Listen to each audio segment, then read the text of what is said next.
वळत पुढील महत्वाच्या बातमीकडे. शरद पवार यांनीही आंदोलनाला बसावं आणि पाठिंबा द्यावा.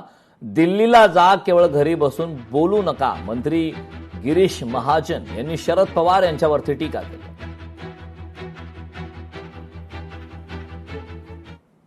काँग्रेसच्या वतीनं प्रतिनिधी गेले, राष्ट्रवादीच्या वतीनं सुप्रियाताई गेल्या, इतर पक्षाचे लोक गेले आणि एक सामूहिक मागणी त्या ठिकाणी करत होते.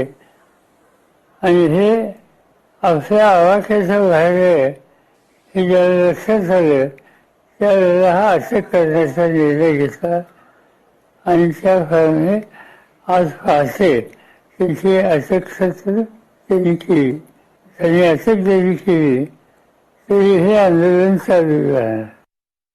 चांगलं आहे, तुम्ही पण बसा म्हणा आंदोलनाला, पाठिंबा द्या, जा दिल्लीला जा, नुसतं घरी बसून बोलू नका. आपण गेलं पाहिजे सगळ्यांनी तिथे. आमचं असं काहीच कोणी काही म्हणत नाहीये. तुम्ही ऐकलं का?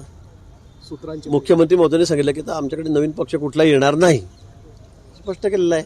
आता त्यांचा प्रश्न आहे, त्यांनी त्यांच्यामध्ये मर्ज व्हावं का नाही हा त्यांचा प्रश्न आहे. आता तुमचे सूत्र काय म्हणतात तो भाग वेगळा आहे अजून, पण आमचं म्हणणं असं आहे, ते माननीय मुख्यमंत्री महोदयांनी सांगितलेलं आहे की आता नवीन पक्ष कुठलाही आमच्याकडे येणार नाही. अहो ठाकरे, टीका करण्यापेक्षा पक्षाकडे लक्ष द्या. आमच्यावर टीका केल्याने तुमचा पक्ष वाढणार नाही. मंत्री महाजन यांनी ठाकरेंना खोचक सल्ला दिलाय. त्यांना काय बोलावं काय नाही सगळं त्यांचा तोल चाललेला आहे. त्यांच्याकडे आता कोणी शिल्लक नाही म्हणून त्यांना इकडे डल्ला मारला, तिकडे डल्ला मारला, इकडे खोके टाकले, तिकडे खोके टाकले, याच्याशिवाय बोलायला त्यांना दुसरं काहीच नाहीये. यापेक्षा थोडं पक्षाकडे लक्ष द्या, संघटनेकडे लक्ष द्या, पक्ष वाढवा आपला. त्यांना काही पॉझिटिव्ह काही सांगा. आमच्यावर टीका केल्याने काही पक्ष वाढणार आहे का? त्याच्यामुळे पक्ष वाढणार नाही. आणि म्हणून काहीतरी बेताल बोलायचं, काहीतरी सांगायचं. आणि म्हणून मला असं वाटतं की त्यांची परिस्थिती आहे त्यापेक्षा अधिक जास्त खराब होणार आहे.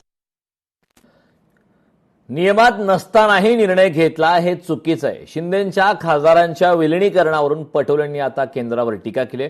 सरकारकडून लोकशाहीचे तुकडे केले जात आहेत. नाना पटोले यांनी ही टीका केली.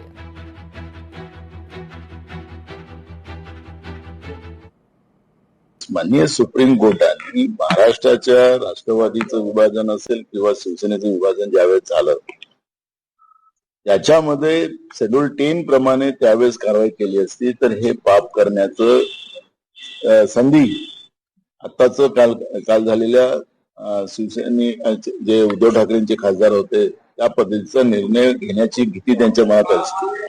जे काही पार्श्वभूमी त्याच्या आधारावर जे या पद्धतीचं लोकशाहीचे तुकडे तुकडे करायचा त्यांनी निर्णय केलेला आहे त्याचा परिणाम आहे की नियमात नसताना सुद्धा त्या पद्धतीचं त्यांनी निर्णय घेतलेला आहे.